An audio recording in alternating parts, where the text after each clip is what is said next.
Close door অনুশীলনেই টাইগারদের হাত খুলে খেলা টোটকা স্কিল ট্রেনিং এর প্রথম দিনেই ক্রিকেটারদের নিয়ে পাওয়ার হিটিং কোচ জুলিয়ান উডের ক্লাস 3 সপ্তাহের জন্য বাংলাদেশে আসা এই ইংলিশ পাওয়ার হিটিং কোচকে শুরুর দিনেই দেখা গেছে সিরিয়াস। নাইয়ান বিন জসিমের রিপোর্ট।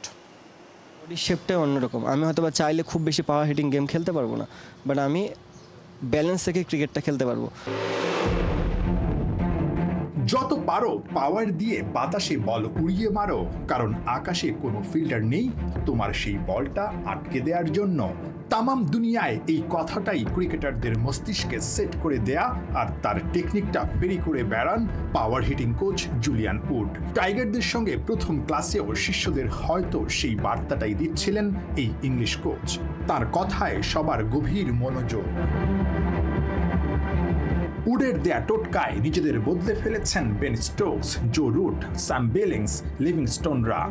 মেহেদী মিরাজরাও রপ্ত করতে চান সেই টেকনিকটা। টি-20তে মাত্র 116 স্ট্রাইক রেট, নিঃসন্দেহে ওয়ানডে কাপ্তানকে স্বস্তিতে রাখার কথা না।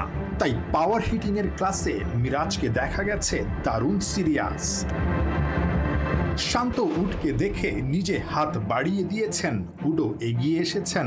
শান্ত নিজের দুর্বল 109 স্ট্রাইক রেটটাকে নিঃসন্দেহে শক্তিশালী করতে চাইবেন পাওয়ার হিটিং এর টোটকায়। কিছুদিন আগেও টি-20 ক্যাপ্টেন থাকা শান্ত দলের জায়গাটাও যে হারিয়েছেন এই বাজে স্ট্রাইক রেটের জন্য।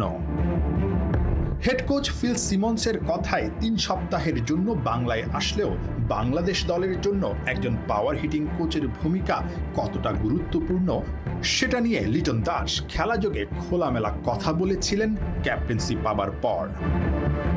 লাস্ট কিছুদিন ধরে আমি যেটা দেখতেছি তা আমাদের প্লেয়াররা খুব ভালো পাওয়ার হিটিং করতেছে। এখন যারা করতে পারতেছে না তাদের হয়তো বডি মেকানিজমটাই এরকম, যে অনেক প্লেয়ার থাকে না যারা মেকানিজম এমন, যারা পাওয়ার হিটিং চাইলো, যেটা আমার ক্ষেত্রেও যদি আমি চিন্তা করি, আমার বডি শেপটাই অন্যরকম। আমি হয়তো বা চাইলে খুব বেশি পাওয়ার হিটিং গেম খেলতে পারবো না, বাট আমি ব্যালেন্স থেকে ক্রিকেটটা খেলতে পারবো। তো অবভিয়াসলি কিছু কিছু পার্সনের জন্য এটা ভেরি করবে, যে এরকম যদি প্লেয়ার থাকে টি-20 ফরম্যাটে অবশ্যই ডেভেলপ হবে।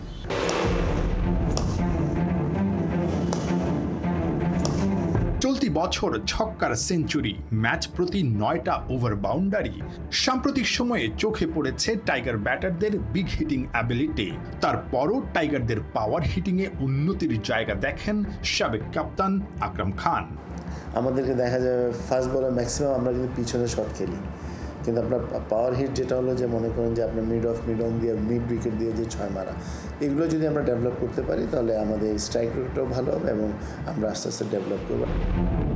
নিজে ক্রিকেট খেলেছেন, কিন্তু পাওয়ার হিটিং এর দীক্ষাটা দেন বেসবল খেলার প্রিন্সিপাল বা টেকনিক মেনে।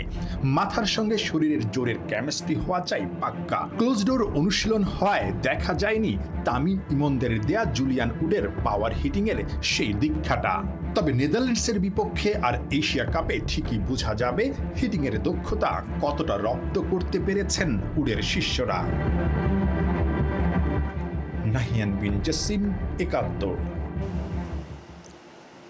তামিম ইকবাল কি বাংলাদেশ ক্রিকেট বোর্ডের নির্বাচন করছেন, প্রেসিডেন্ট হচ্ছেন? বছরখানেক ধরেই এমন কানাঘুষা চলছে। এরই মধ্যে নতুন আলোচনা, তামিমকেই নাকি কোয়াবের সভাপতি হিসেবে দেখতে চায় ক্রিকেটাররা। ক্রিকেটার্স ওয়েলফেয়ার অ্যাসোসিয়েশন অব বাংলাদেশের নির্বাচন 4 সেপ্টেম্বর শুক্রবার এক ছাতার নিচে বসেছিলেন সাবেক ও বর্তমান খেলোয়াড়রা। সাইফুল রূপকের রিপোর্ট। সভাস্থলের রাস্তা খুঁজছেন রিয়াদ, সাইলেন্ট কিলারের দেখানো পথে ছুটছেন জাকের আলী অনিক। জাতীয় দলেও তো রিয়াদের ছেড়ে দেয়া ফিনিশিং রোলে মাতাচ্ছেন জাকের। প্রতিবেদকের ডাকে সৌম্যের হায়, যুব বিশ্বকাপ জয়ী 4 বন্ধু কোথায় যায়? শুধু ইমন, শামীম, ছোট তামিম ও পেসার সাকিবই নয়, শুক্রবার জাতীয় দলের অনুশীলন শেষেই তড়িঘড়ি করে বিশেষ এক মিটিংয়ে যোগ দেন শান্ত, মিরাজ, লিটন, সৌম্য, জাকের, শরীফুল, রিশাদরা। এরপরই ক্যামেরার ফোকাসে তামিম ইকবাল খান, সাবেক অধিনায়ক রকিবুল, লিপু, সুজন, পাইলট, বাশার সহ এক ঝাঁক সাবেক ও বর্তমান ক্রিকেটাররা একাট্টা। Cricketers welfare association of Bangladesh কোয়াবের আসন্ন নির্বাচন নিয়েই ওদের যত ভাবনা, চলেছে লম্বা আলোচনা। নির্বাচনের আগে এটা সবারও একটু ধারণা হলো, যারা দাঁড়াবে বা যারা নমিনেশন পেপার কিনবে তারাও জিনিসটা বুঝলো যে কে কী এরকম এক্সপেক্ট করছে। ট্রেন লাইন যেরকম যায় সমান্তরালভাবে বাংলাদেশ ক্রিকেট বোর্ড এবং কোয়াব এরম তারা যাতে একইভাবেই তারা যাবে। এখানে কোনো রকম যে ওই দাবি দেওয়া খুব একটা ব্যাপার যেটা নিয়ে আমরা সবাই উদ্গ্রীব হয়ে থাকি যে বোর্ডের কাছ থেকে আমরা আসলে ওটা না, আমরা it's a very peaceful, very friendship এবং ক্রিকেটটার জন্য সবার জন্যই যেরকম একজনের সাথে সম্পৃক্ততা আছে। মিটিংয়ে সাবেক ও বর্তমান ক্রিকেটারদের সঙ্গে বেশ হাস্যোজ্জ্বল দেখা গেছে তামিম ইকবালকে। জানা গেছে কোয়াবের নতুন সভাপতি হিসেবে নাকি তামিমকে চাচ্ছেন অধিকাংশ ক্রিকেটার, কারণ খেলোয়াড়দের বিপদ আপদে সমস্যার সমাধানে বরাবরই ছুটে আসেন, সাহায্যের হাত বাড়িয়ে দেন কলিজওয়ালা খান। এমন বড় মনের মানুষকেই ক্রিকেটারদের স্বার্থ রক্ষার বড় দায়িত্ব দিতে সবাই নাকি ঐক্যবদ্ধ। তামিম কি সত্যি প্রেসিডেন্ট পদে দাঁড়াচ্ছেন? কবে পরিষ্কার হবে বিষয়টা? 4 তারিখে হচ্ছে আমাদের ইলেকশন, 28 তারিখে হচ্ছে উইথড্র, হ্যাঁ, আর 26 তারিখের মধ্যে কিনতে হবে, নমিনেশন কিনতে হবে। এমনি প্রেসিডেন্ট ক্রিকেটার আসলে কি চায়, যেটাও শুনেছেন এখানে, যেহেতু সব ক্রিকেটার আসলে প্রেসিডেন্ট কে হতে পারে বা ক্রিকেটার আসলে চাওয়াটা, ক্রিকেটারদের ভাবনাটা কি? ক্রিকেটারদের ভাবনাটা হচ্ছে যে একটা আমব্রেলার নিচে সব এসেছে, যেটা আমার মনে হয় ভবিষ্যতে ক্রিকেটের জন্য খুব ভালো হবে। কোয়াব কি শুধুই পুরুষ ক্রিকেটারদের জন্য? সপ্তাহখানেক আগে ক্ষোভ ঝাড়েন নারী ক্রিকেটাররা, অবশেষে সবাই এক ছাদের নিচে। তামিম ভাই খুব সুন্দর করে বলেছে যে কোয়াব ইজ নট অ্যাবাউট শুধু মেন্স ক্রিকেটার, মেয়েদের জন্য। এবং তামিম ভাই নিজেই আসলে যোগাযোগ করেছেন, রাহুল ভাইয়ের আগে যোগাযোগ করেছেন, সেলিম শাহেদ ভাই যোগাযোগ করেছিল। যেটা রুমানা বলছিল, মিসকমিউনিকেশন একটা ছিল, আমাদেরও একটা ক্ষোভ ছিল, আবেগ ছিল। স্বাভাবিক একটু আবেগই সবাই হবে যে আমাদের বলা হচ্ছে না, বাট ওনারা সেভাবেই আসলে আমাদেরকে অ্যারেঞ্জ করেছে। এখন কারেন্ট ক্রিকেটার যারা আছে বা এক্স ক্রিকেটার যারা আছে নারী ক্রিকেটে, সবাই আমরা কোয়াবের সাথে সংযুক্ত হতে চলেছি। আর হ্যাঁ, এখানে সব কিছু নিয়ে আসলে কথা হয়েছে যে কী জিনিস তুলে ধরবে। মেয়েদের মধ্যে থেকে একজন প্রতিনিধি থাকবে এবং আশা করি যে যারা থাকবে তারা ইন ফিউচার যখন মেয়েদের জন্য যেটা করা সেটাই করবেন। সাইফুল রূপক, ৭১। পাকিস্তান শাইন্সের বিপক্ষে হারের পর ঘুরে দাঁড়াতে শনিবার নেপালের বিপক্ষে মাঠে নামছে বাংলাদেশি দল। টপ অ্যান্ড টি20 সিরিজে নিজেদের দ্বিতীয় ম্যাচে নেপালের বিপক্ষে টাইগারদের ম্যাচ ডারউইনের ডিএক্সি অ্যারেনায়। ব্যাটিং ব্যর্থতার খেসারত দিয়ে প্রথম ম্যাচ হারলেও দ্বিতীয় ম্যাচে কামব্যাক করতে চাইবে নুরুল হাসান সোহানের দল।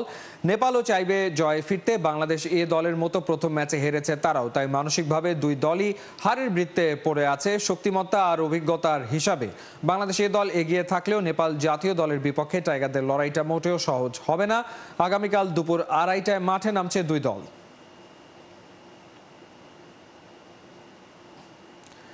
সাফ অনূর্ধ্ব-17 নারী চ্যাম্পিয়নশিপে অংশ নিতে বাংলার মেয়েরা ভুটান পৌঁছেছে। টুর্নামেন্ট শুরু হওয়ার আগে অর্পিতাদের বৈরী পরিবেশে মানিয়ে নিতে হবে। এ যাত্রায় নতুন বুট স্পন্সরও ওদের সঙ্গী হয়েছে। ফয়সাল হাবিবের রিপোর্ট। ওদের বয়স এখনো 17ও পেরোয়নি। শিশুসুলভ উদ্দীপনা ওদের মাঝে থাকবে, সেটা স্বাভাবিক। সে কারণেই প্রাকৃতিক সৌন্দর্যের ভান্ডার ভুটানে পা দিয়ে বাংলাদেশ অনূর্ধ্ব-17 নারী দলের মেয়েরা সবার আগে নিজেদের ছবি তুলতে চেয়েছে, স্মৃতিতে রাখতে চেয়েছে বিদেশে দেশকে প্রতিনিধিত্ব করতে যাওয়ার এই মুহূর্ত। ঢাকা থেকে থিম্পুর দূরত্ব খুব বেশি নয়, মাত্র 1.5 ঘন্টার ফ্লাইট দুদেশের। তাই অর্পিতাদের চোখে মুখে ছিল না ভ্রমণ ক্লান্তি, বরং স্বপ্ন আর উত্তেজনার মিশেলে ওদের মুখে হাসি ফুটেছে। অবশ্য বাংলাদেশ দলের বহর এয়ারপোর্টে দেরি করেনি বেশিক্ষণ, দ্রুতই গেছে টিম হোটেলের দিকে। শুক্রবারটা ওরা বিশ্রাম নিয়েই কাটাবে। এর আগে এদিন সকাল 9:10 থিম্পুর উদ্দেশ্যে ঢাকা ছাড়ে মেয়েদের বহনকারী বিমান। ভুটান পৌঁছে বাংলাদেশের পুরো বহর আছে সুস্থ সবল। অবশ্য ভুটানের বিমানে ওঠার আগেই একটা সুখবর তারা পেয়েছে। মেয়েদের দলের অফিসিয়াল বুট পার্টনার হিসেবে যোগ দিয়েছে দেশীয় বুট নির্মাণ প্রতিষ্ঠান হুঙ্কার। হুঙ্কারের দেয়া নতুন বুট মোজা পরেই থিম্পুতে অনুশীলনে নামবে মেয়েরা। ভুটানে অনূর্ধ্ব-17 সাফ নারী চ্যাম্পিয়নশিপ শুরু হবে 20 আগস্ট। টুর্নামেন্ট শুরু হওয়ার দিন 5 আগে ওই দেশে গেছে মেয়েরা। এই কটা দিনের বাড়তি সময় মেয়েদের জন্য বেশ গুরুত্বপূর্ণ বটে। বাংলাদেশের গড় তাপমাত্রা এই মুহূর্তে প্রায় 30 ডিগ্রি সেলসিয়াসের আশেপাশে। অন্যদিকে ভুটানের গড় তাপমাত্রা 18 থেকে 20 ডিগ্রি সেলসিয়াসের বেশি না। আগামী কয়েকদিন ভুটান আর বাংলাদেশের তাপমাত্রার পার্থক্যর সাথে মানিয়ে নিতে চাইবে মেয়েরা। এছাড়াও সমুদ্রপৃষ্ঠ থেকে বেশ খানিকটা উঁচুতে অবস্থিত ভুটান। এ কারণেই সেখানে অনভ্যস্তদের শ্বাস নিতে বেগ পেতে হয় মাঝে মধ্যে। 20 তারিখ মূল ম্যাচে নামার আগেই এসবের সাথে মানিয়ে নিতে চাইবে মেয়েরা। 4 দলের এই টুর্নামেন্টে বাংলাদেশ ছাড়া আছে ভারত, নেপাল আর স্বাগতিক ভুটান। আসর হবে ডাবল রাউন্ড রবিন লিগ পদ্ধতিতে। 20 তারিখ ভুটানের সাথে বাংলাদেশের প্রথম ম্যাচ, আর টুর্নামেন্টের শেষ দিন 31 আগস্ট বাঘিনীরা ভারতের বিপক্ষে নিজেদের শেষ ম্যাচ খেলতে নামবে। ফয়সাল হাবিব, ৭১। কি সিনিয়র কি জুনিয়র এশিয়ান কাপের মূল পর্বের টিকিট নারী ফুটবলারদের হাতে। এবারে নয়া সুখবর নিয়ে দেশের ফুটবল পাড়ায় আসছেন নয়া অতিথি। এশিয়ান ফুটবল কনফেডারেশনের সভাপতি শেখ সালমান আসছেন বাংলাদেশে। 23 থেকে 26 নভেম্বর মোট 4 দিনের সফর করবেন তিনি। এর আগেও বাংলাদেশে এশিয়ান কনফেডারেশনের সভাপতিরা এসেছিলেন। শুধু এএফসি নয়, ফিফার সভাপতিদেরও পা পড়েছিল বাংলায়, কিন্তু কোনো সফরই 2-1 দিনের বেশি দীর্ঘায়িত হয়নি। এই প্রথম 4 দিনের বড় সফরে আসছেন এএফসির সভাপতি এবং ফিফার সভাপতি সালমান। শেখ সালমানের এই সফরকে সর্বোচ্চ কাজে লাগাতে চায় বাফুফে। আগামী কিছুদিনের মধ্যে বাফুফে তাদের প্রোগ্রাম লিস্ট পাঠাবে এএফসির কাছে। এরপরই দুপক্ষের মধ্যে আলোচনা করে আনুষ্ঠানিকতা শেষ হবে।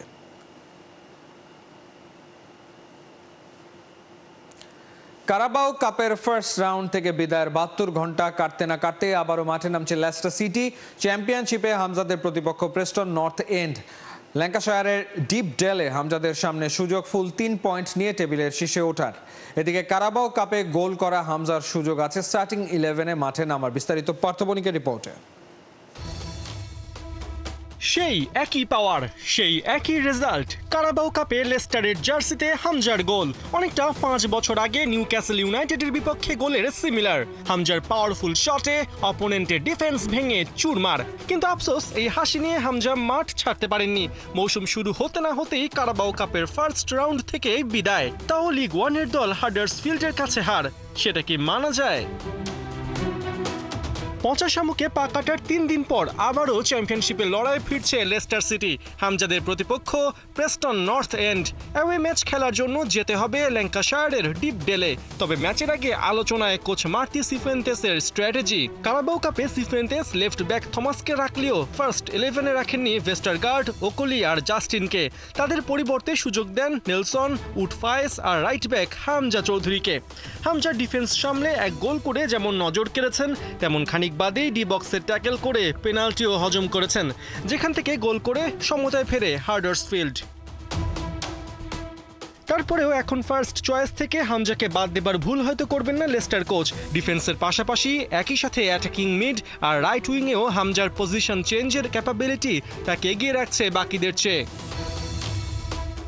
পরিসংখ্যান বলছে শেষ 3 বছরে যে 3 ম্যাচে প্রেস্টনের মুখোমুখি হয়েছিল লেস্টার সিটি, সেই 3 ম্যাচের প্রত্যেকটা জয় পেয়েছে তারা। তাই ডিপ ডেলে হামজারা খাতা কলমে নিঃসন্দেহে এগিয়ে থাকছে।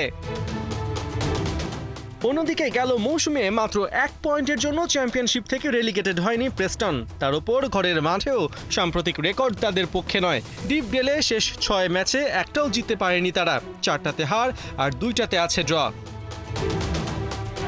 সব মিলে দুর্বল প্রেস্টনের বিপক্ষে পয়েন্ট হাতছাড়া করার কোনো সুযোগই নেই লেস্টারের। আর জয় পেলেই তারা চলে আসবে চ্যাম্পিয়নশিপ পয়েন্ট টেবিলের শীর্ষস্থানে। আপাতত হামজাদের এই পজিশনে আসা আর সেটা ধরে রাখাই প্রাথমিক লক্ষ্য। ডিপ ডেলে প্রেস্টনের বিপক্ষে লেস্টারের ম্যাচ শুরু শনিবার রাত 8টায়। পার্থবণিক, ৭১। কাউন্টডাউন শেষ, মাঠে ফিরছে ইউরোপিয়ান ফুটবল। ইংলিশ প্রিমিয়ার লিগে ওপেনিং ম্যাচে মাঠে নামছে লিভারপুল। ওদের প্রতিপক্ষ গেল আসরে 9 নম্বরে থাকা বোর্নমাউথ। এনফিল্ডে খেলা শুরু বাংলাদেশ সময় রাত 1টায়। Kohinoor corner report. নয়া হেয়ার কাটে ইয়ো লুকে রেডি হচ্ছেন পেদ্রো। কেউ বা পুরনো স্মৃতি রোমন্থন করছেন। আসল ব্যাপার হলো এসে গেছে ফুটবলের ব্র্যান্ড নিউ সিজন। জমজমাট উত্তেজনা, 16 আনা রোমাঞ্চে ভেসে যেতে প্রস্তুত সমর্থকরা। ইংলিশ প্রিমিয়ার লিগে ওপেনিং ম্যাচে মাঠে নামছে ডিফেন্ডিং চ্যাম্পিয়ন লিভারপুল। ঘরের মাঠে ঘরের সমর্থকদের সামনে অলরেডরা শুরু করবে শিরোপা ধরে রাখার মিশন। অ্যানফিল্ডে প্রথম ম্যাচে সালাদের প্রতিপক্ষ বোর্নমাউথ। ইতিহাস এই ম্যাচে আপার হ্যান্ডে রেখেছে লিভারপুলকে। দু দলের হেড টু হেডে 20 বারের লড়াইয়ে লিভারপুলের 17 জয়ের বিপরীতে বোর্নমাউথ জিতেছে কেবল 2 ম্যাচ, ড্র হয়েছে 1টা। এদিকে শেষ 12 সিজনে ওপেনিং ম্যাচে কখনো হারেনি অলরেডস। বোর্নমাউথের বিপক্ষে শেষ 12 ম্যাচের 11টিতেই জয় লিভারপুলের। শেষ 5 ম্যাচে 3 জয় 2 হার মো সালাদের। তবে স্ট্যাটশিট বলছে শেষ 7 সিজনে ওপেনিং ম্যাচে হারেনি বোর্নমাউথও। শেষবার যেবার হেরেছিল সেবার এই অলরেডদের বিপক্ষেই। শুধু তাই নয়, গেল সিজনে অ্যাওয়ে ম্যাচে স্লট বাহিনীর সবচেয়ে বড় যে হারটা এসেছে সেটা এই বোর্নমাউথের ঘরেই। বুঝতে বাকি নেই, লড়াইটা হচ্ছে 2 শেয়ারের। ইয়র্গেন ক্লপের ছায়া থেকে বেরিয়ে এটা এখন পুরোপুরি আর্নে স্লটের লিভারপুল। ডারউইন নুনেজ, লুইস দিয়াজরা পাড়ি জমিয়েছেন ভিন্ন ঠিকানায়, তবে মো সালাহ আছেন সেই পুরনো ঘরেই। গোলবারে থাকছেন ভরসার প্রতীক ব্রাজিলিয়ান বেকার। মিডফিল্ডে ভার্জিল ভ্যান ডাইক, অ্যাটাকিং মিডফিল্ডে নিউ সাইনিং ফ্লোরিয়ান ভার্টস, আর ফ্রন্ট লাইনে মো সালাহর সাথে নিউ কামার একিটিকে। সবকিছুই প্ল্যান মাফিক চলছে, তবে আছে একটা অস্বস্তি। সপ্তাহ পেরোনেই ক্রিস্টালের কাছে খুইয়েছে কমিউনিটি শিল্ড শিরোপা। পেনাল্টি পেইন এখনও তরতাজা। তবে এটাও ঠিক, যারা কমিউনিটি শিল্ড হারায় তারাই সিজন শেষে ঘরে তোলে লিগ শিরোপা। কোহিনুর কণা, ৭১। এই ছিল এই মুহূর্তের খেলাযোগে। সরাসরি সংবাদ অনুষ্ঠান দেখতে চোখ রাখুন ৭১-এর ফেসবুক পেজ এবং সাবস্ক্রাইব করুন ৭১-এর ইউটিউব চ্যানেলে। ৭১-এর সাথেই থাকুন।